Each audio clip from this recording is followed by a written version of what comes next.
Hey there, friends. Welcome to the next session of the Deconstructing Faith Summit. That last one was a doozy, man. We have had just one amazing session after another, and we're going to hop into this live panel about parenting while deconstructing and how not to pass toxic religion on to the next generation. But before we do that, I want to give a real quick shout out to our event sponsors, Erdman's Publishers, Circle of Atonement, and the Deconstruct Your Faith Group Coaching Program.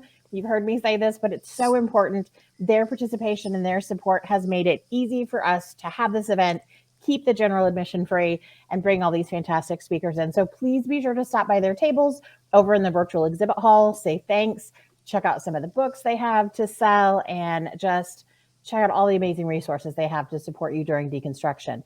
We also want to give a big shout out to the sponsor for this panel, which is the Faith Deconstruction Coaching course that's coming up right after the summit is over, the Deconstruct Your Faith Without Losing Yourself program. I'm super excited to invite you guys into that. You can get more details over in the Facebook group or in the virtual exhibit hall.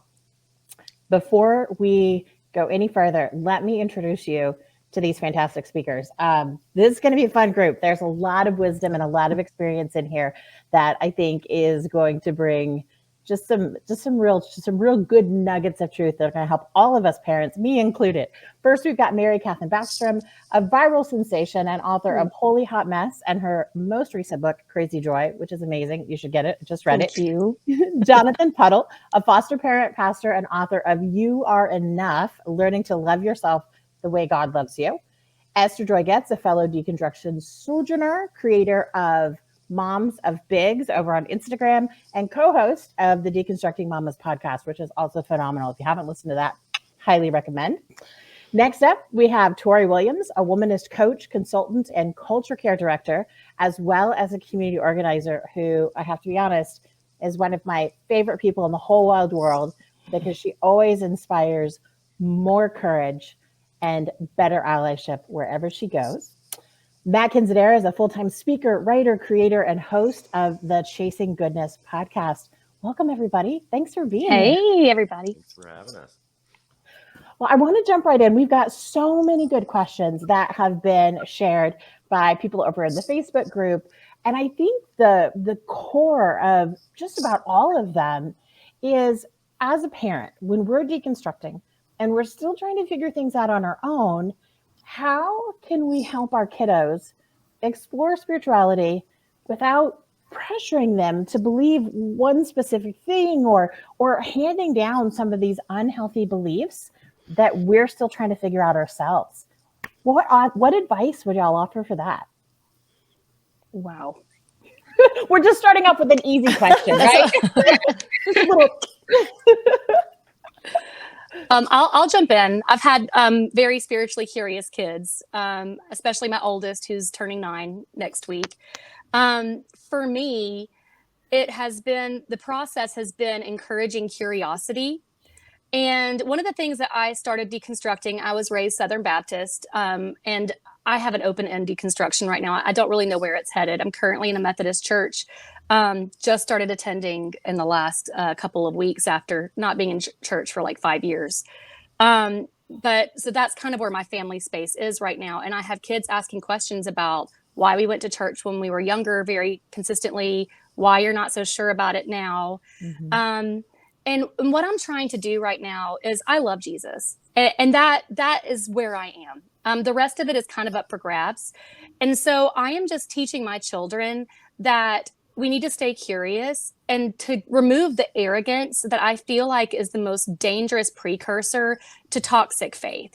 I grew up in a tradition that had an answer for everything. Mm. And so I think my knee-jerk reaction is to try and answer my children's questions.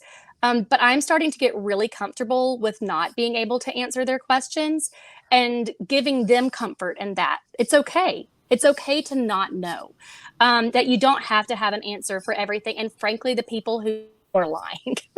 Yeah. Right. Yeah, I'll jump off of that. I think for me, one of the biggest posture shifts we can make when it comes to parenting is the idea that we're all learners and we're all teachers. Yeah. And I think that the hierarchical systems that most of us were raised in, where parents were the teachers and children were the learners, and parents were right and children needed to be instructed and straightened out, since they were basically born evil and therefore had nothing of value to contribute, right? Right. Yes. It's so much of where the undoing needs to happen if we're going to change the way we do this parenting and faith thing. Mhm. I think in a way that feels congruent to us now as we're deconstructing. So if from birth we create a posture of like mutual respect and I humility. love that. Yeah, where everyone's voice is welcome at the family table. Mhm. Yes. Then the natural result's going to be one where whatever the subject is, science, faith, sports, politics, every person is invited to be a member of, and Brian McLaren was on our podcast this last week, and he calls it the interpretive community. Ooh. Like that is one of the most powerful things I'd ever heard. We Yeah. are all invited to be a part of the interpretive community. And I think the biggest thing it does is welcome our kids into approaching life, like you said, Mary Katherine, with wonder and curiosity and nuance and not having to know everything. And I tell a little story about my son when he was 13. He was the constant questioner of everything. And it like drove me crazy. Like one afternoon before dinner, he was 13 and he said, "What about evolution? And didn't the people in the Bible that heard God, maybe they had schizophrenia? And why is the heck does the Bible like has no mistakes? That's ridiculous." And like this is the same kid that said when he was 5, if Jesus was Jewish, did he believe in himself? I didn't know what to do.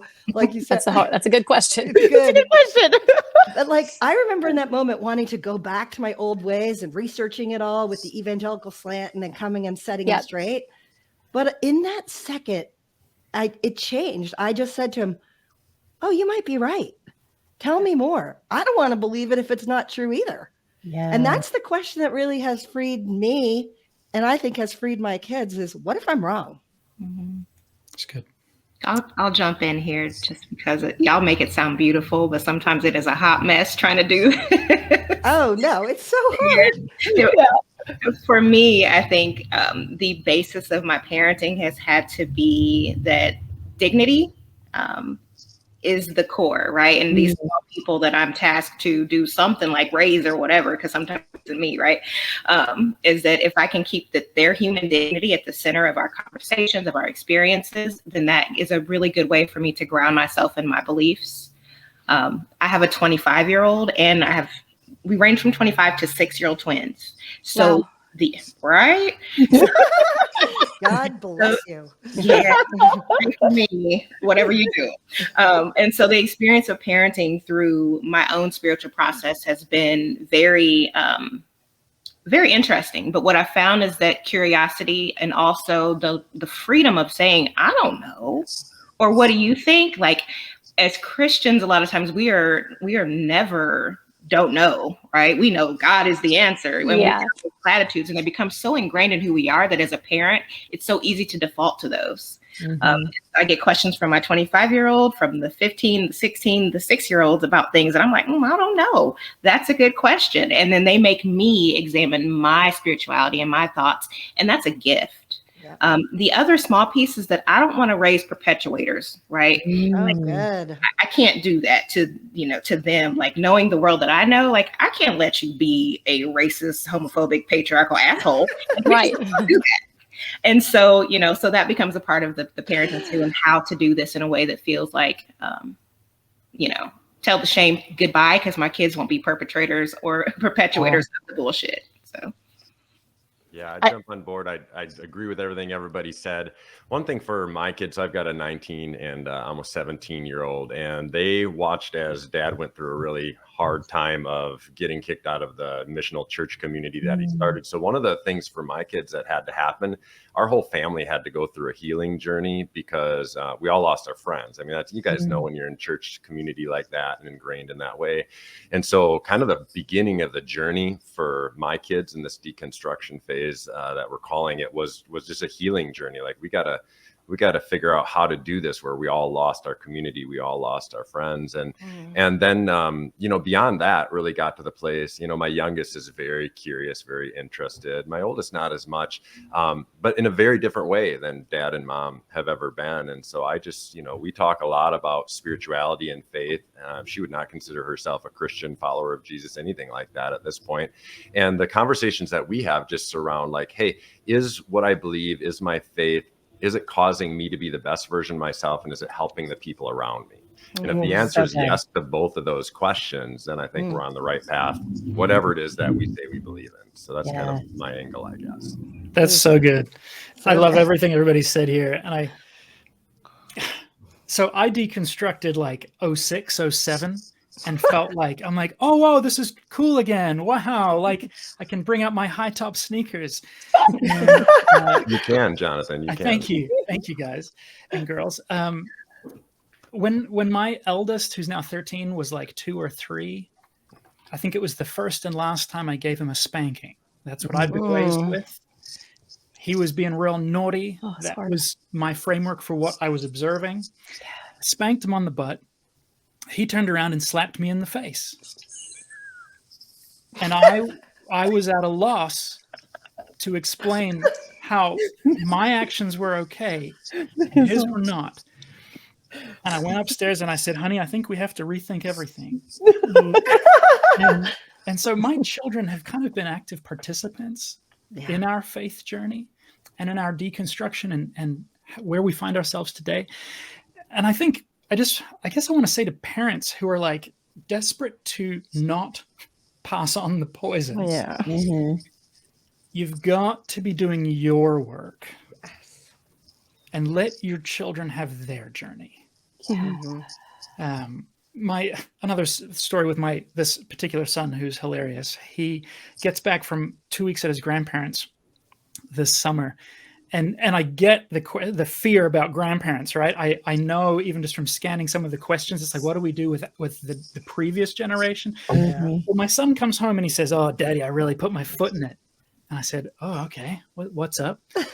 and he said, well, I insinuated to my grandparents that creation might not have been a literal 7 days. And I'm just like, I love this kid. This is incredible. This is amazing. But we equip them early to know that different adults have different opinions. Different family members see things differently. I drink a beer. Your grandfather won't drink a beer because his father was an alcoholic. And equipping them early to start all the things we've been talking about, the curiosity, the hospitality, we've got to be doing that work for ourselves. Otherwise, we will actually stifle their journey through meaning to do so good and protect them from the harm. They've got to journey themselves. And setting them up, resourcing them to do that, honestly, like that's what it's like being a foster parent. I'm caring for a child who does not belong to me. Which reminds me that none of my children belong to me. They are autonomous human beings that I am equipping to grow in agency and authority. And if the eschatological thing that I was told happens to be true, and one day I'm standing there in front of the Creator, then my children are going to be standing there too, independently of me. And I don't get to lord any of that over them. So resourcing, equipping, offering all the tools to do the work and to discern. And hey, does this make you feel icky? Does this taste good? What do you think about this? This is what makes sense to me.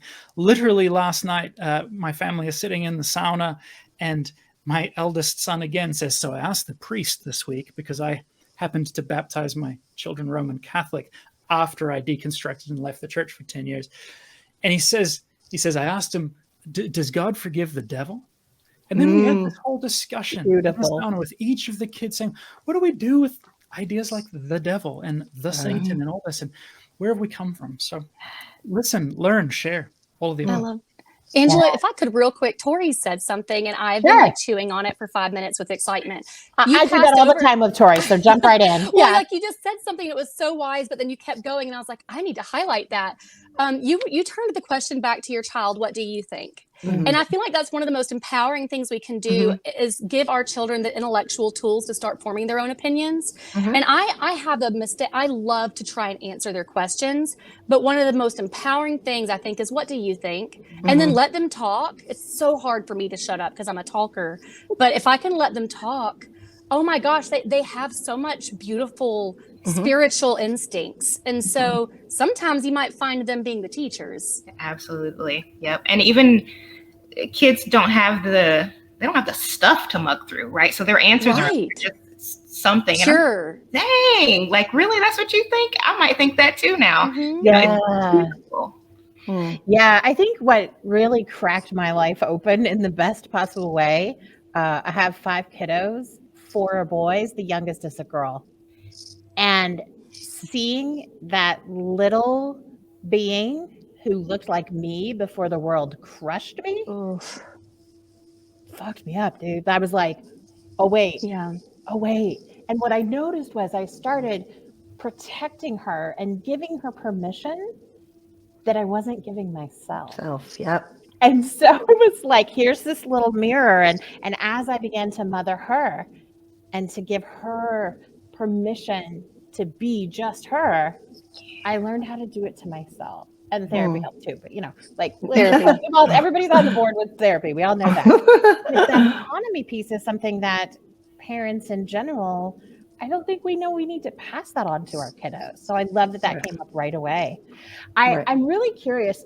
Can we go back for just a second? We'll talk about autonomy and stuff again, but I want to go back to this idea of like being pinched between generations, right? Like how have you guys empowered your kids to do just what Jonathan was saying, to still maintain relationships that are healthy with parents or grandparents or aunts and uncles who just don't have any desire to deconstruct or to find a healthier belief system? What's working and not working in your corner of the world? Since I brought it up, I just reiterate, we have some complex relationships in our broader family. I'm sure almost every human being can nod and agree. And so we equip let's just be honest, we wanted the babysitting. And so we maintained those relationships, but we were also concerned about some of the toxicity being passed, not just in the faith sect, but everything else that we had to sort through. So we just tooled up our kids as young as we could. I think realistically, 8-ish years old, we were talking about not everybody agrees. Not everybody has the same opinions. Some people you can say swear words around. Some people make it a big fuss. Figure out what those adults, what's safe, what's okay in that context. And then when you get home, you can let it all loose. Yes. Yeah, I think that's the same thing as having, I'm a missionary kid, so talk about evangelical, right? And my parents are still definitely in that space. And as my kids got older, especially in the teen years, and we were all deconstructing, they're starting to push those envelopes and saying things out loud that I'm mortified about, and it really helped me actually to have some freedom as they were themselves with my family. And I remember my daughter was like, I'm not buttoning up my shirt higher just because you're freaking out that grandma's going to call me pull you aside. And then there have been in a lot of ways where we did have to make some boundaries, like some actual open boundaries, and say, yeah, we're really not going to talk about that. Or we'd really rather that you don't do this with our kids, or you don't speak about this. And we're all just trying to figure it out. But trying to do that in a real loving way. And interestingly enough, my kids are kind of more on the grown and flown side. In the end of the day, the family members who show them unconditional love and curiosity are the ones they're still in relationship with. And the ones that are not able to do that, my kids don't really want to spend time with. And they're allowed to do that. They're allowed to make those choices that just a friend of mine who's a counselor said, if I could get rid of these 4 words from everybody's vocabulary, but they're my family. Yeah. That if I could get rid of that, that would solve 99% of why people come into counseling. Wow. And I just keep saying that over and over. You don't have to do anything because they're our family. You're allowed to make whatever decisions you want to make going. And that's the way it is with me. Mm-hmm. If I don't produce a place of safety and curiosity and humility and respect, I don't blame them for not wanting to be with me either. Yeah, I think family is such a great training ground for the world as a whole. You know, my family comes from all different backgrounds, and my kids are well aware of that at this point. And so they really have to learn how to decipher, you know, number one, how to have a voice in the midst of that family. Number two, how to stand up for themselves. Number three, how to have a conversation with somebody who thinks very differently than they do. Both of my kids are in the LGBTQIA plus community. And so we have some very conservative evangelicals in our family. And so they have to figure out how to be their true authentic selves in the midst of that sometimes. And so as challenging as that can be, and as we have a lot of conversations, you know, when we get back home, it's also just so good for them to wrestle with, you know, kind of what you were saying, Esther, just, you know, wrestle with some of those. How am I going to manage this relationship now that they're getting older too? Like, am I going to stay connected outside of when we all go home for Christmas or whatever? And I think it's a great way to consider life on a grander scope in the context of, you know, people that do love you, in the context of people that you've grown up with. And it's proven to be healthy for my kids, but it's also proven to bring up a lot of really difficult and challenging conversations. Yeah, I'll jump in here. I feel like being a Black woman and a mother of Black children, this is particularly an interesting topic for me to think about, because there's an additional layer of like intersection when it comes to race and religion. And so the number of times somebody's asked me like, why have them babies in church? You know, it's that. Yes. And also, so one of the things that, again, going back to dignity, but also acceptance, right? You don't have to accept and be okay with Uncle Joe saying some really, really homophobic things. Don't be okay with that, but accept that that's where he's at and he can stay over there with it. And also respect, right? So grandma may say something that we don't necessarily believe. Tell her what you believe. Respect your own voice. Now, the rub is that people, particularly, I'm going to say Black folks, because that's my experience. When kids talk back to Black people, like, oh, Black people, right? You need to get them babies in church. Look how they talking to me, right? But I want my kids, and even my daughter, she's known at a very young age, like, your voice is who you are to the world, and you got to let it out. And people might get pissed off. People might get pissed off. They'll be okay. But you have to be you with your voice and your dignity. And so that's sort of the way we try to navigate that. Now, it is not as easy as what it sounds like on this panel, because like there are times when my kids come home saying hallelujah, and I'm like, where'd that come from? And so we have a lot of conversations in the car. We live in Indiana, so we drive through corn. We drive through this patch of corn, and we talk about where God is at. And what God looks like to them, to kind of their palette of some of those things that they've heard. And just very briefly, not just with family, but there's so many ways that our kids get different messages than what we're trying to show them. My daughter, she's 25 now. She was 8 when this happened, but she actually went to college with me. She was in a very progressive area. She was 8 years old doing a Take Back the Night anti-rape rally. So she, you know, I'm like, yeah, I'm doing real good. We're in the car at a drive-through, and she says, Mom is one of my friends who was a lesbian. She says, Mom, is she going to hell? And I was like, my first thought was, what the right? Yeah, me.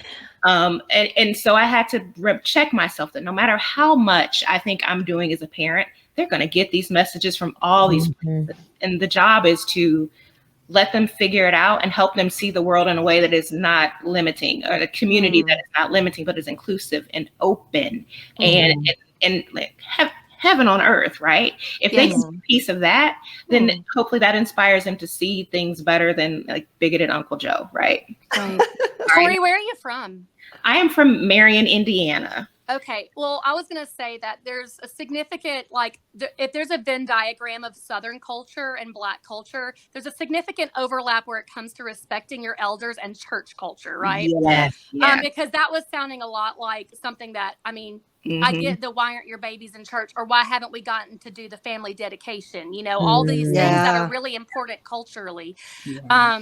But the thing that, and one of the things for me is I live in Alabama. So that's, you know, we are in the belly of the beast here, y'all. And I love my state. South, so yeah, That's what we're called. dirty South. You say. up south. Yep. But I mean, I love it here. But the thing is, I know what my children are going to be exposed to, Yeah. and I can't. And so there's the people that we choose to have in our lives, which are our neighbors and the people that I allow them to have play dates with. And I have to be very selective about that, because we don't want to normalize cultures that are bad, right? But then there's the people in our lives that are family. It's like you can't really choose. You can, but if they're not, all of this to say, I have to go out ahead of my children and have the conversation first. Mm-hmm. And so I know with my babies, we've already talked about guns. We've talked about racism. We've talked about homophobia. My daughter knows that if grandma says, well, give me a kiss if you want this piece of candy, we say, we don't exchange physical affection for gifts. We use our body parts. We use the right anatomical names. And so I go out ahead of my children because, of course, mine are younger. I think I might have the younger children in this panel. I've got a 5-year-old and an 8-year-old.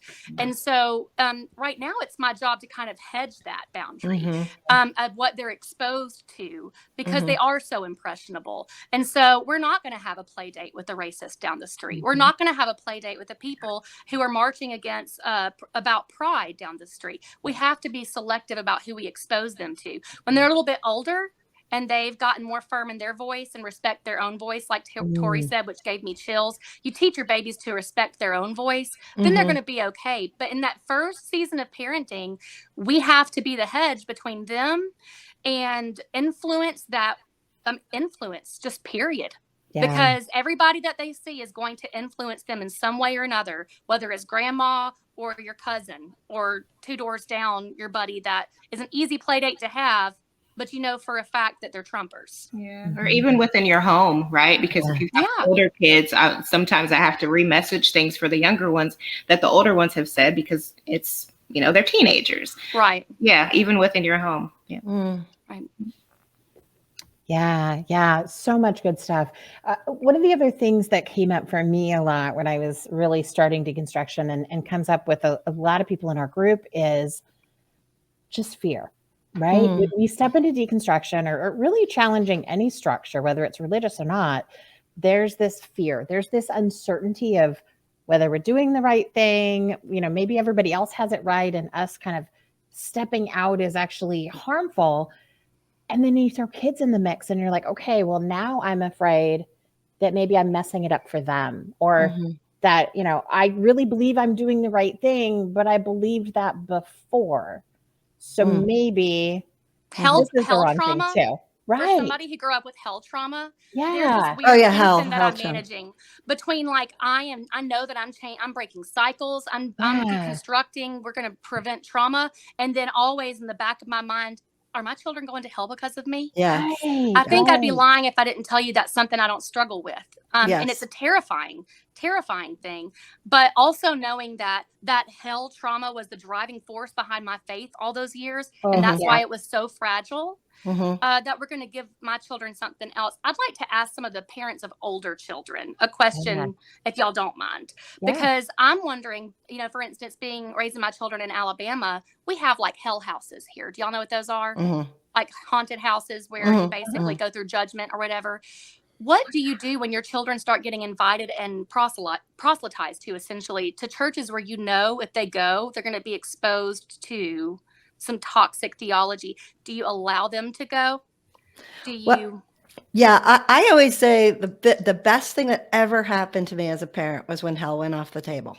It is the absolute most freeing thing ever, because I was petrified as a young parent that my kids were going to hell, and, you know, forcing them to say the magic prayer, and my older one, you know, holding down the younger one in the back seat. You got to ask Jesus into your heart. I mean, insane. And so What if when our mother drives this car off the road right Oh now? Do my you know where you're Right, going to go? right. But when hell is off the table and you Yes. realize that it really is the best sales pitch of anything ever. It's terrifying. Hey, you're responsible for, see this really big bloody mess. You're responsible for that. Your sin put that person there and they love you. And if you don't tell them you're sorry, you're going to go burn in eternal conscious torment. Right. Yeah. Like, and that's what's true. But the idea for me that helps me now, and helped me through as I got rid of hell, is that it was just pushed by fear. Yeah. Fear, like what you were saying, Angela, in your question, fear. Mhm. And anything that smacks of fear to me now, I have to say, I have to question, am I being pushed by fear or led by love? That's a big Emily P. Freeman thing. That's so good. And perfect love cast out fear. Yeah. Exactly. Just So saying. in all of the parenting, is this, am I passing along fear? Am I afraid? Because absolutely not. So that question is just a general parenting question forever. But really, when it comes to faith, what's driving me? Yeah, so good. I love that. Thanks, y'all. Yeah, Catherine, and I'd Mary also- Catherine, my oldest is almost 30. I'm telling my age. I didn't know that. Yeah, yeah. I would kick your words right back to you, because what you said a few minutes ago about like when they're younger, we have to be that protective hedge. Right. Yep. As they get older, we have to trust wherever they're at, they can handle what's in front of them and know that it's not an on-off switch, right? Yeah. It's not like I'm your protection until you're 13. And then when you're 13, pshaw, you're out in the Right. world, right? It's not like puberty doesn't make them smarter. Right.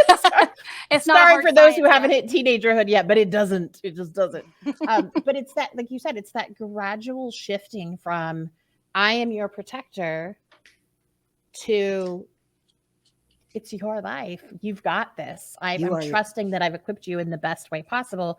Like Torri said, I've trusted you to listen to yourself and to speak your truth and to set good, healthy boundaries.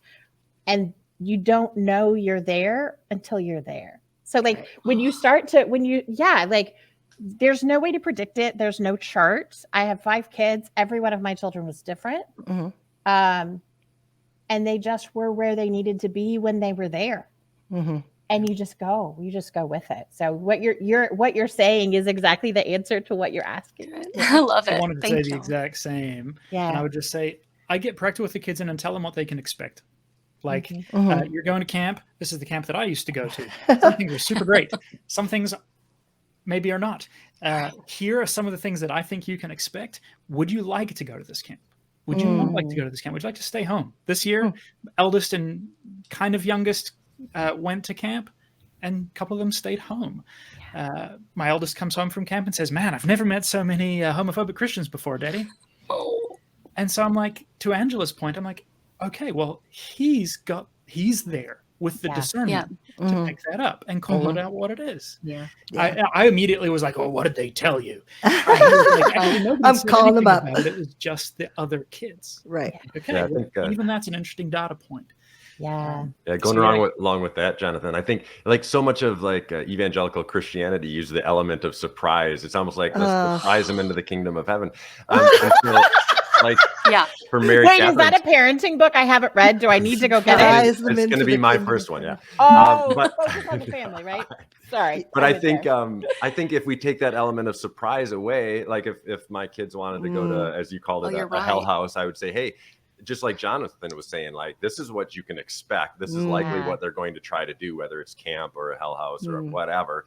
You choose whether you want to go. I just want you to be prepared for the element of surprise that they might try to pull on you. I love that. And then using that to try to convince you to say or do or believe something you may or may not. You're absolutely right. They use that element and it's less effective if you've prepared them for it. Yeah. Oh, I remember a hell house here. They actually had a big billboard that said, "Come and we'll scare the hell out of you." Oh, and they That's meant nice. it too. And they meant it. And I just thought that was the most disgusting evangelical billboard I'd ever heard. But I was weird thinking that I about what hope you that said. Nobody in my town is listening to this, and you're giving them ideas. Right. I know. Tori and I are in the same town. She's like, no, that's not weird.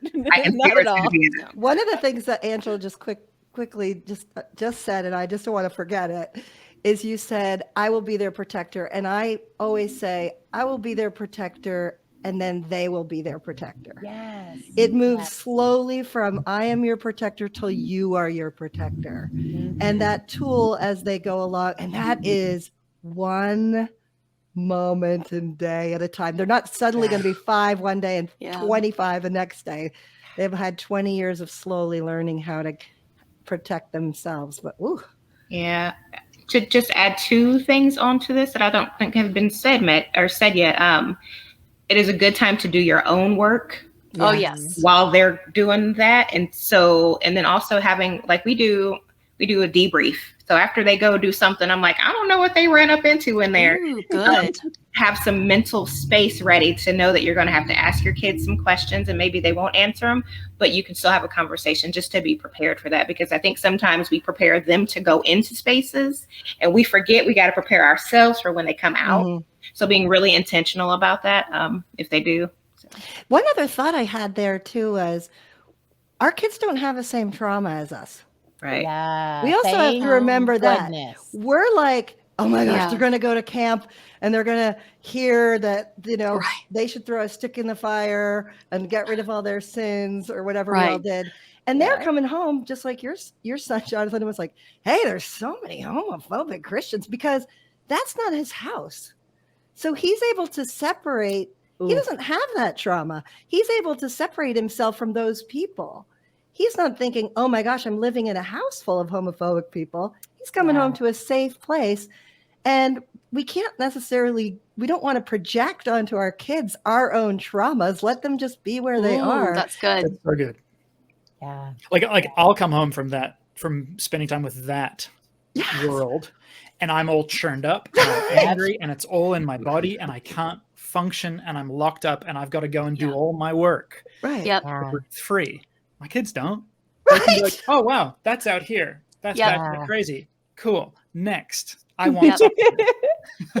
Right. Sometimes it's hard to separate what we've experienced, especially what we've experienced as children, Mm-hmm. from what they haven't experienced or what we're afraid they're going to experience that's going to harm them. Like, we don't want our kids to have the same trauma. We don't want our kids to have any trauma, even though we know that's not really something we can control.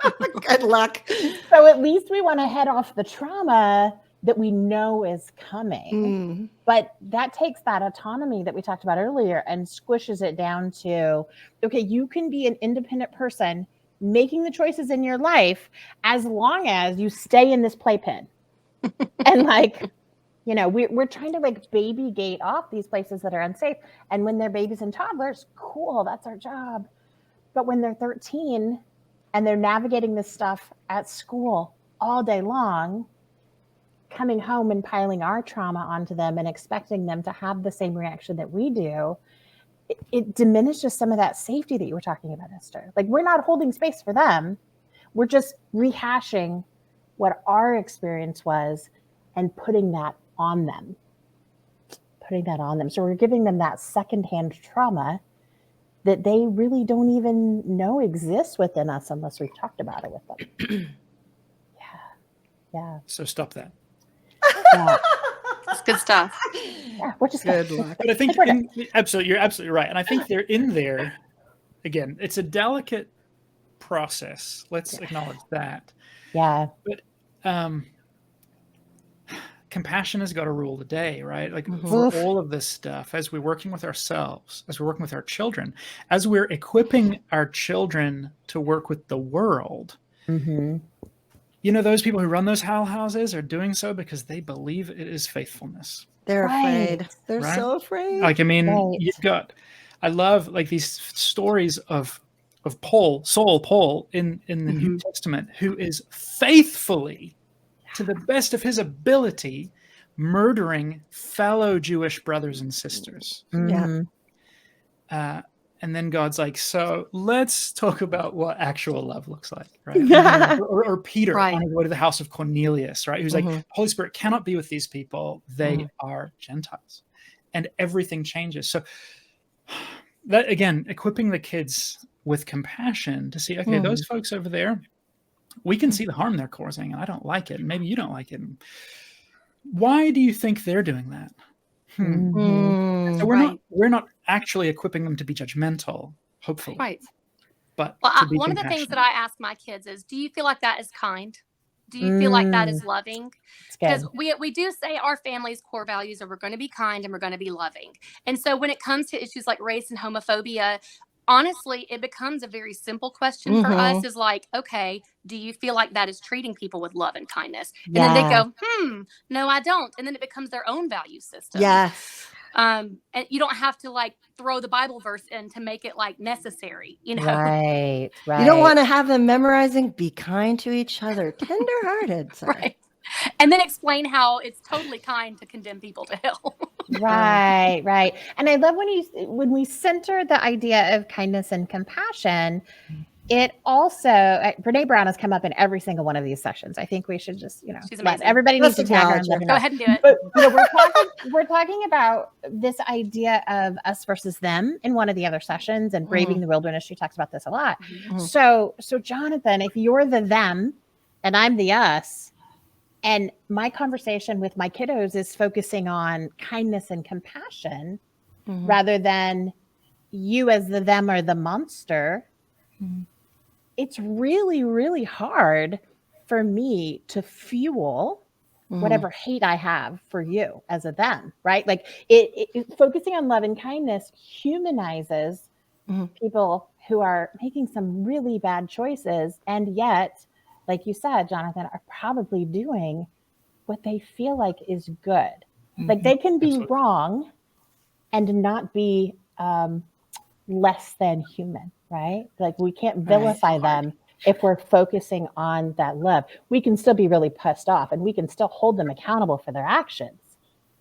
But I also ask them to be kind. Right. Well, there's the paradox of tolerance there is kind of what we're talking about, right? Yeah. But when I look at myself, because I deconstructed as my kids were being, going along and started out, I have to be tender and forgive my former self. Yeah. And so the bottom line here is I can then now look back. I can't even tolerate that person, right? That is just so, I don't have tolerance for who I was anymore. Right. But that's different than compassion on who I was, and forgiveness and tenderness. And then that kind of helps me teach them empathy for other people who aren't there yet, because they had a mom and they have shown me so much grace. And it's been this entire redemption story. And I'm like, and I remember my daughter saying to me, you're the one who needs to forgive yourself. We're all like, okay, Mom, stop saying you're sorry already. Oh, I love it. Oh my gosh. And it's like, you be tender with your former self. So That's so good. It's so good. We only have a few minutes left, and I want to go around. We actually asked this on one of the other panels, and it was really a kind of a great way to wrap up. So in like a minute to 2 minutes each, I would love to know about your hopes and dreams for parents who are watching this and are like, I'm messing up every day, or I'm afraid, or I'm like, they're just in the trenches and not sure if they're going to make it out.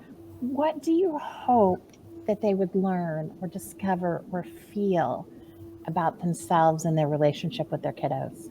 Man, I'll start. I'll say you are messing it up every day, because we all do, right? That's like, parenting is such a humbling experience, because every day you have victories, every day you fail. And so have a lot of grace for yourself. That's just parenting 101. Otherwise you're going to lose your mind. Yeah. And then, you know, for myself and my wife, like our biggest thing is just communication. There's nothing off the table. We can talk about everything. And we've let our kids know that as well, whether that's about faith, whether that's about gender, whether that's about school, whether, you know, anything. Let's just talk about it. Even if there's so many times when my kids bring up conversations that are wildly uncomfortable for me. But I stay in there and I'm willing to have them because, again, I'll grow from that conversation. And then they know that I'm a safe space and they know they can talk to dad or mom about anything. And so I think, have a lot of humility and be okay. Don't be too harsh on yourself. When I got asked to be a part of this panel, I was like, this seems crazy because I feel like I've messed up my kids plenty, you know. But then a friend of mine said, yeah, but they're still alive. I said, okay, well, you know, Alive till 25. Yeah. Well, no, I haven't gotten there I yet. got 2 months. The only goal. The only goal. Yeah. That would be what I would say. Thanks. That's so good.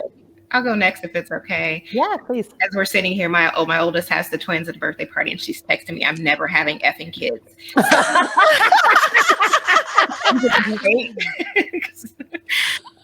So for parents who are watching this, 100%, yes, you're messing them up. It's okay.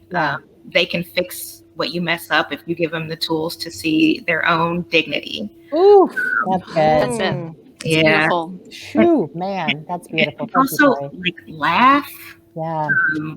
Laughter literally is the thing that keeps me going because my kids say and do some things, and I'm like, oh my God, who is raising you? It's me. Yeah. So great.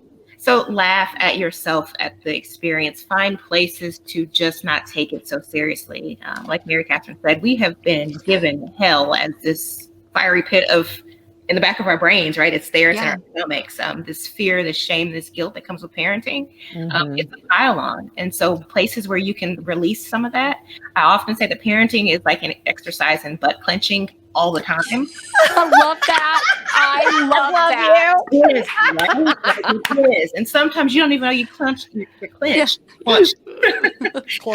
I'm clenched right now. Clenched is what you do when you have twins and you're really clenched. Yes. So like twerk something, like emotionally shake some of that out and do it with your kids. Have fun. Just have fun. So good. I love that. Yeah. I'm going to go next. I have this little sign, and of course it's missing the U, which is basically the way parenting goes. You're missing the U. But it is giving, I have to have that there all the time, parenting my whole life, because it's just for me, because of all the messing up, is giving myself grace for who I've been, who I am now, but space for who I'm becoming.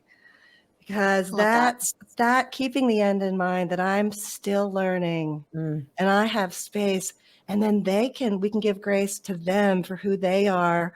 They've been who they are now, and then big wide open space for who they're becoming, which hopefully in the end of the day is their complete selves. That's beautiful. I'll go. I have the most coolest healing experience has been parenting for me, because I had a very traumatic childhood that was not just spiritually traumatic, which it was, but it had other trauma as well. And what I want for y'all who are watching is to enjoy the healing that is raising children that don't have the cycles that you went through. When they get to those ages, second grade is when I can say a specific trauma of mine started. My son is now in 4th grade, and I'm watching him live his life without the baggage and fear and hurt that I had at that age. And it's like a watermark that I can be like, wow, his life's better than mine. And it just blesses me. It's just this tremendous healing to know that your kids are having it better than you. And so I would say that when you see that happening, celebrate yourself. Be proud of you. It is such a cool thing to give the next generation something better than what you had. Amen. It can be weird. Like, I've got a spicy little girl who is body confident, and I don't recognize her. I don't recognize myself in any of that. And so sometimes you're going to have to remind yourself that they're different and better than you in some ways too. And you're like, that's your work though. Be proud of it. So good.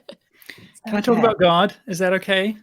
Oh, I guess. God, is There's it always part of one Yeah, it? I've got some crowd. tentative Are thumbs they up. part of Fine. this? Oh my God. Oh, I know it's got so much baggage. Yes. God, is yes. on the one hand like kind of worthless. Okay, put it this way.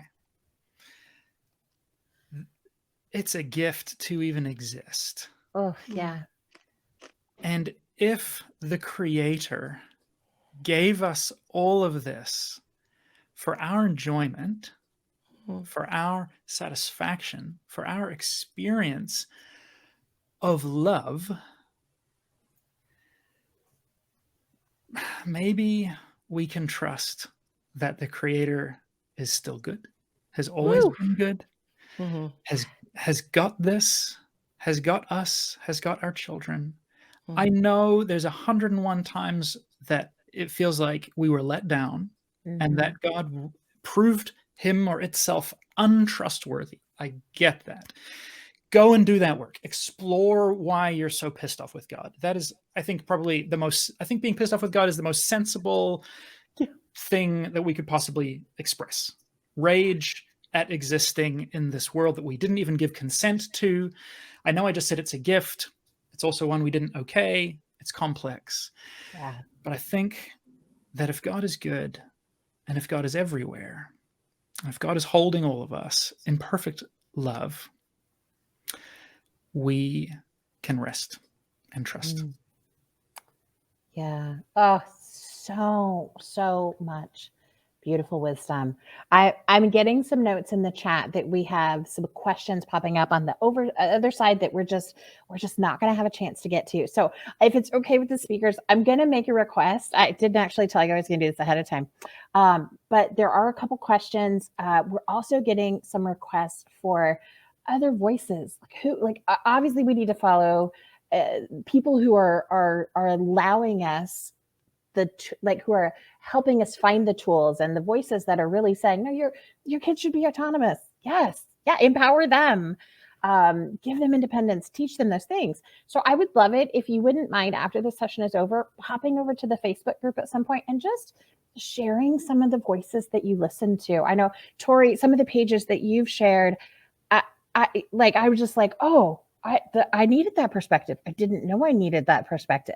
So if we could just kind of resource some of the parents are in here, because we've got a lot of people who are deep in super conservative, super fundy circles, and they don't have a lot of support. So if we can at least give them some ways to connect on here with some new voices, I think that would be really supportive. Is that okay if we do all that? Awesome. Okay, lots of nods. Thank you for that panel. Thank you. Holy moly, so much good stuff here. Thank you for being here. Thank you again for our sponsors. We're going to, we're going to take a little bit of a break. We got about 5 minutes before we jump into our next session. We're going to put some music on. We've got this hilariously random playlist created by this hilariously random brain. So take this time, turn the music up, dance around the room, jump up and dance, go use the bathroom, get a snack, get a weighted blanket, whatever you need to do. Unclench, twerk, shake it off, whatever you need to do. Get your body moving. You're working hard. I'm proud of you for sticking with this and listening to some of these really, really hard conversations. You're doing a great job. Go reward yourself. And we'll meet you back in a few minutes with Karina Davis's session. And we're going to learn how to just be. Thank you, panelists.